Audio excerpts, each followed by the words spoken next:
More and more small businesses are filing for bankruptcy right now, almost 1,500 in the first 9 months of this year, according to the American Bankruptcy Institute. And Equifax data shows that defaults and delinquencies on small business loans now exceed pre-pandemic averages. What is happening? This is the first I've really heard about this. I'm sure you hear about it more than I do, but what's going on? Yeah, I mean, you can be a really great specialist in whatever you do, right? You're a manufacturer, you could be a trucking business owner. You could be a contractor, right? Build massive commercial projects. You could be a great real estate agent, whatever it is, right? Engineering firm, but you don't have a comprehensive succession plan that will help protect the business. That's one of the first things that we look at when we're building a plan for a business owner is, okay, good. Things are great right now, right? You're making a lot of money, and a big problem that you're the reason you're here. Like the last 5 business owners that are making $1 million or more that are sitting in front of me going, I'm getting killed on taxes. Yeah. And my CPA is not showing me anything to reduce the taxes. Okay. So that's the most important thing. And it's the most important to them, but the most important to me is to help avoid bankruptcy when things aren't doing well in their industry, right? Say we're in a major recession in 3 years and they're laying off employees and they have all this debt and they didn't foresee that coming, right? They didn't have a way to help protect it.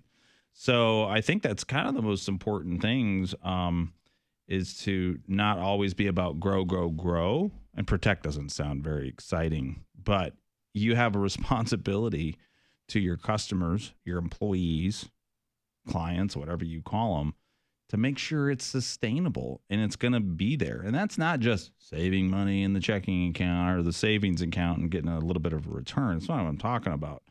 So it's looking at all areas, how you can protect, how you can still kind of grow to avoid this. This happens. Only the strong will survive, right?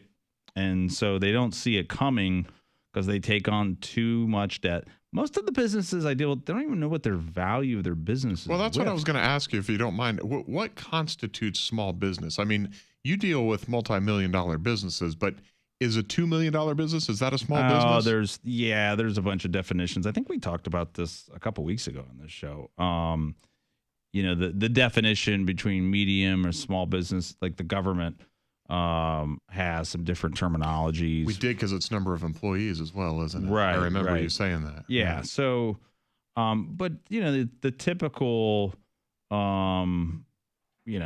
it depends where you're looking at. If you're looking at, like, say, the census or, census.gov or Investopedia, what's the difference? Everybody has their kind of definition.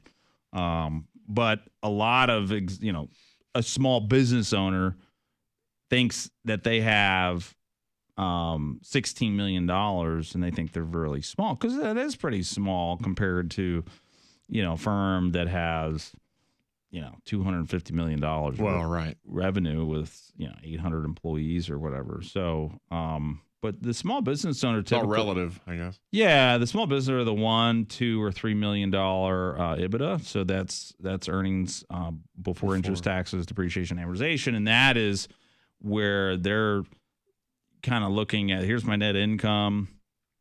That's considered small, right, in that range.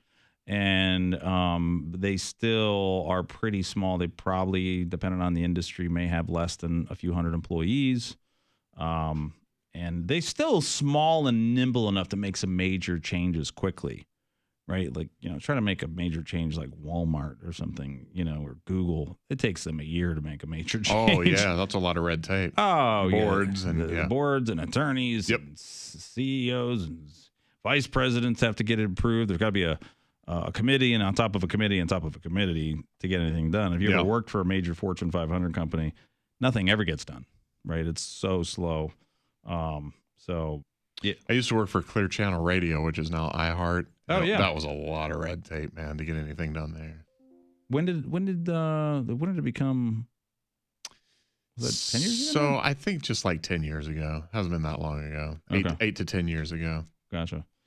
Yeah, I mean, the small business owners are going to get hurt in this if they're not paying attention. And the problem is they all think we're going to continue to grow like this, and that's not really the case. There's going to be time periods of hard times, and being prepared for them means that you're probably going to survive if you're ready for them.